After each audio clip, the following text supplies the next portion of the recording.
Gak usah keluar-keluar sama kesuksesan orang. Tiap orang itu punya rezeki masing-masing sayang. Mau dia gak wajar kekayaannya, mau gimana kayak aliran dananya, kita gak pernah tahu sepertiga malamnya sayang.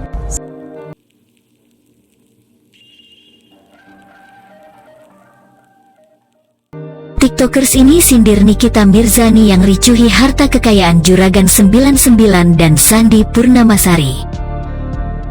Seperti yang diketahui, kini Nikita Mirzani tengah berkoar soal kekayaan Juragan 99 yang dianggapnya janggal. Menurutnya, tak mungkin jika ada seseorang sekaya itu selama kurang dari 5 tahun.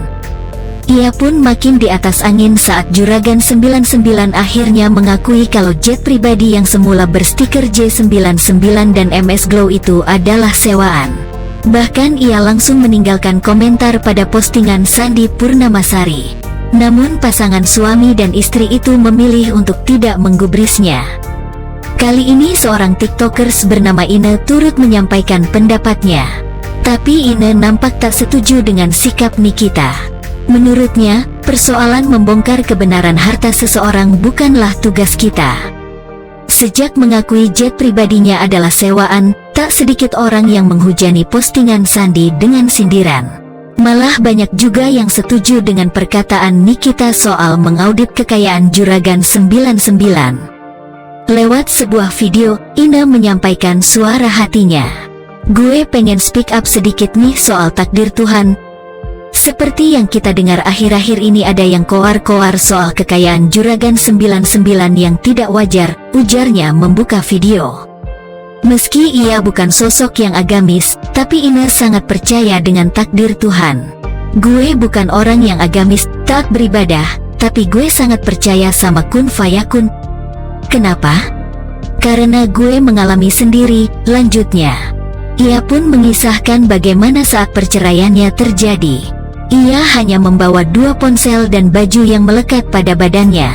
Saat gue cerai, gue cuma bawa 2 handphone, yang satu bisa dipakai, yang satunya hancur lebur, dan baju yang ada di badan gue aja, udah. Saat gue keluar rumah mantan suami gue, karena mungkin dia orang kaya ya, dia pernah bilang, lo keluar dari sini, lo lepas dari gue, jadi gembel lo. Kisahnya, manusia boleh bersumpah, tapi kalau Allah bilang Ine, lo hidup. Ine, lo nggak jadi gembel, lo mau bilang apa, sambungnya. Pada kenyataannya kini Ine justru masih hidup dan baik-baik saja. Bahkan mendapat pendapatan yang cukup dari TikTok. Makanya kemudian ia mengingatkan kalau kita tidak pernah tahu kerja keras orang. Lagi pula harta Juragan 99 tidak akan diberikan pada kita jika memang akan disita. Lo nggak tahu kerja keras orang. Kalaupun ada yang gak beres dari Juragan 99, ngapain sih kita yang repot? Emang kalau kita koar-koar dan terbukti Juragan 99 bersalah, hartanya Juragan 99 disita terus buat kita? Kan gak, tutur Ine. Menurutnya, biarkan orang yang memiliki kapasitas untuk menangani hal tersebut yang bekerja. Biarkan orang-orang yang punya kapasitas menyelidiki yang menangani itu. Gak usah, kita nonton aja. Jangan jejak digital doang lo capture. Ingat, kun fayakun is true, dan karma is real. Pungkasnya. Gue pengen speak up sedikit nih soal takdir Tuhan. Seperti yang kita dengar akhir-akhir ini ada yang keluar-keluar soal kekayaan Juragan 99 yang tidak wajar. Gue bukan orang yang agamis, taat beribadah, tapi gue sangat percaya sama kun fayakun. Kenapa? Karena gue mengalami sendiri. Saat gue cerai, gue cuma bawa 2 handphone, yang satunya bisa dipakai dan yang satunya sudah hancur lebur, dan baju yang di badan gue aja, udah. Saat gue keluar rumah mantan suami gue, karena mungkin dia orang kaya ya, dia pernah bilang, lo keluar dari sini, lo lepas dari gue, jadi gembel lo. Wallahi gue gak bakal lupa kata-kata itu. Walaupun hubungan kami sekarang baik-baik aja ya, kalau soal anak. Manusia boleh bersumpah, tapi kalau Allah bilang, Ina lo hidup, Ina lo gak jadi gembel, lo mau bilang apa? Alhamdulillah hidup gue sekarang lebih teratur. Dan hidup gue sekarang tidak seperti yang disumpahin sama mantan suami gue. Alhamdulillah gue gak jadi gembel. Nggak usah keluar-keluar sama kesuksesan orang. Tiap orang itu punya rezeki masing-masing sayang.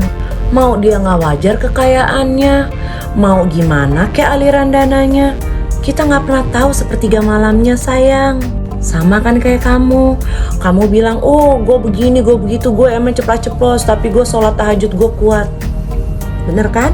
Kita nggak akan bisa bantah sampai ke ujung dunia pun kalau misalnya Tuhan bilang, nih orang harus kaya. Bakalan kaya dia walaupun dia nggak usaha. Toh kalaupun dia memang bersalah, ya udah biarin aja. Itu kan tugas aparat, bukan tugas kita. Gue cuma bingung aja gitu, segitunya loh. Kurang apa sih hidup lo?